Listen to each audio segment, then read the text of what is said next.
3 দিনের বাচ্চার সাথে কুকুরটি কি করলো, যা জানলে আপনি আপনার চোখের পানি ধরে রাখতে পারবেন না। ঘটনাটির বিস্তারিত জানতে ভিডিওটি না টেনে একেবারে শেষ পর্যন্ত দেখতে থাকুন। বন্ধুরা, ভারতের এক দুশ্চরিত্র মহিলা পরপুরুষের সাথে ব্যভিচার করে অবৈধ সন্তান জন্ম দেয়। অতঃপর সেই সন্তানের বয়স যখন মাত্র 3 দিন, তখন সেই মাসুম বাচ্চাকে একা গভীর জঙ্গলের মধ্যে ফেলে দিয়ে চলে যায়।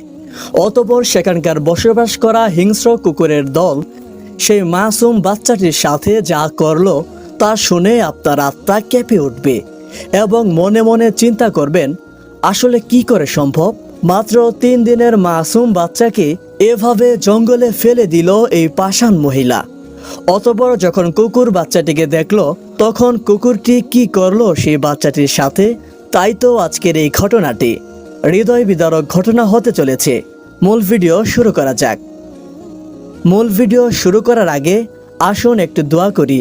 হে আল্লাহ, আমাদের প্রত্যেকটি মা বোনদেরকে এমন সব জেনা ব্যভিচার থেকে হেফাজত করুন। আর ভিডিওতে একটি লাইক করে কমেন্ট বক্সে লিখুন আমিন। বন্ধুরা, আজ যে ঘটনাটি আমি আপনাদের বলতে যাচ্ছি, এই ঘটনাটি ভারতের একটি প্রত্যন্ত অঞ্চলে ঘটেছিল। আর এই ঘটনাটি একটি মহিলা ও 3 দিনের সন্তানকে কেন্দ্র করে। এক মহিলা দীর্ঘদিন যাবৎ পরপুরুষের সাথে মেলামেশা করত। এমনকি এক পর্যায়ে সেই মহিলাটি টাকার বিনিময়ে অসংখ্য লোকদের সাথে জেনা ব্যভিচারে লিপ্ত হতো।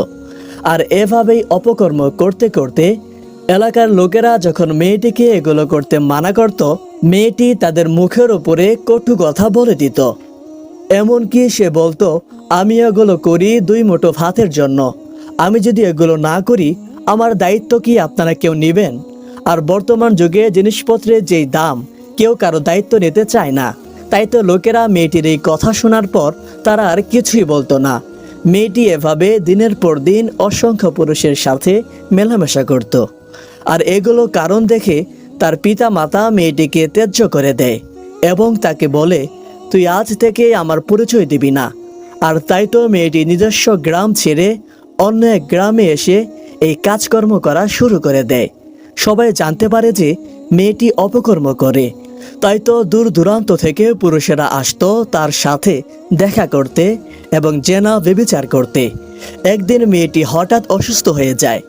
ডাক্তারের কাছে যেয়ে বলে যে, আমার পেটে খুব যন্ত্রণা হচ্ছে আর আমার শরীরের অবস্থা তেমন একটা ভালো নয়, আপনি চিকিৎসা করে বলুন তো আমার কি হয়েছে। ডাক্তার মেয়েটিকে ভালোভাবে চিনত, তাই তো মেয়েটিকে প্রথম আল্ট্রাসাউন্ড করানোর জন্য বলল। যখন এই মেয়েটি আল্ট্রাসাউন্ড করলো, দেখতে পেল তার গর্ভে একটি সন্তান বড় হচ্ছে। এই কথাটি যখন ডাক্তার মেয়েটিকে বলল, মেয়েটির মাথার উপরে আকাশ ভেঙে পড়ল। মেয়েটি বুঝতেও পারল না যে কোন সময় তার পেটের সন্তান জন্ম নিয়েছে এবং সে অনুমানও করতে পারছিল না যে এই সন্তান কার হতে পারে, কারণ সে একাধিক পুরুষের সাথে জেনা ব্যভিচারে লিপ্ত ছিল।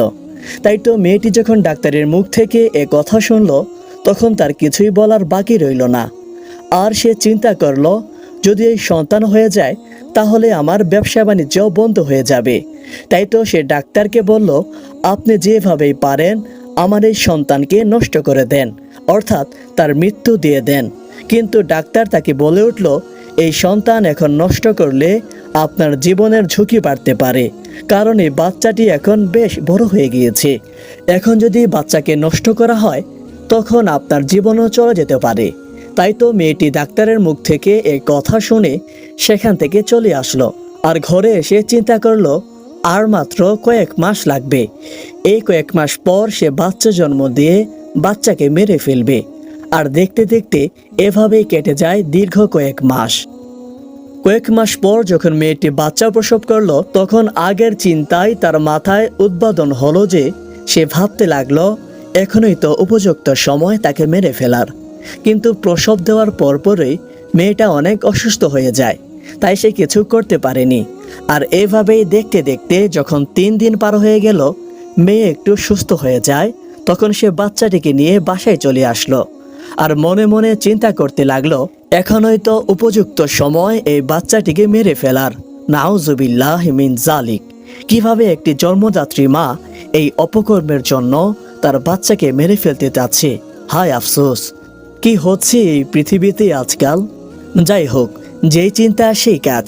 মেয়েটি অনেক চেষ্টা করলো বাচ্চাকে মারার, কিন্তু পাড়া প্রতিবেশী এলাকাবাসীদের চোখ ফাঁকি দিয়ে কোনোভাবেই তার বাচ্চাকে সে মারতে পারল না। আর এদিকে সে চিন্তায় বিভোর ছিল যে কিভাবে তার ব্যবসা চালাবে। এই সন্তানকে নিয়ে হঠাৎ তৃতীয় দিনের মাথায় যখন মেয়েটি ঘুমাতে গেল, তখন তার মাথায় একটা চিন্তার উদ্বোধন হলো। সে চিন্তা করলো এই বাচ্চাকে না মারি, বরং দূরের গভীর জঙ্গলে বাচ্চাটিকে ফেলে আসি।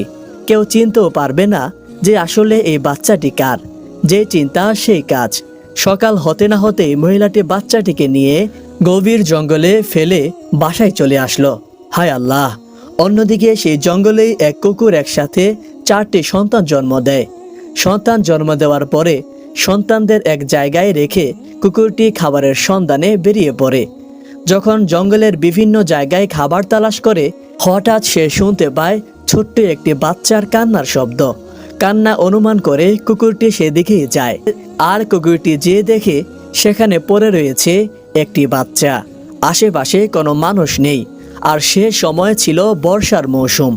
শিশুটি দুধের অভাবে মারা না গেলেও ঠান্ডাজনিত কারণে বৃষ্টির পানি লেগে শিশুটির মৃত্যু হচ্ছে। সেই জন্যই কুকুরটি বাচ্চাটিকে তার মুখে নিয়ে তার নিজের বাচ্চাদের কাছে নিয়ে যায় এবং অন্যান্য বাচ্চাদের সাথে বাচ্চাটিকে এক ছাদের নিচেই রেখে দেয়। এমন অবস্থায় সকাল হয়ে যায়। তখন কুকুরটি মনে করে এই বাচ্চাটি মানুষের কাছে দেওয়া উচিত। তাই তো কুকুরটি বাচ্চাটিকে মানুষের কাছে পৌঁছে দেওয়ার জন্য জোরে জোরে চিল্লাতে থাকে। এমন অবস্থায় একদল শিকারী শিকারের উদ্দেশ্যে সেই জঙ্গলে আসে। আর জঙ্গলে এসে তারা সেই কুকুরের আওয়াজ শুনে অনুমান করতে পারে যে কিছু একটা হচ্ছে। তাই তো সেই শিকারীরা সেই আওয়াজকে লক্ষ্য করে কুকুর এবং ছোট বাচ্চাটির কাছে চলে যায়। দেখতে পায় কুকুরের মাঝখানে একটি ছোট 3 দিনের সন্তান শুয়ে রয়েছে এবং তার আশেপাশে তাকে হেফাজত করছে অসংখ্য কুকুর। তখন সেই শিকারীরা বিস্মিত হলেও কিছুক্ষণের জন্য তারা হতভম্ব হয়ে যায়।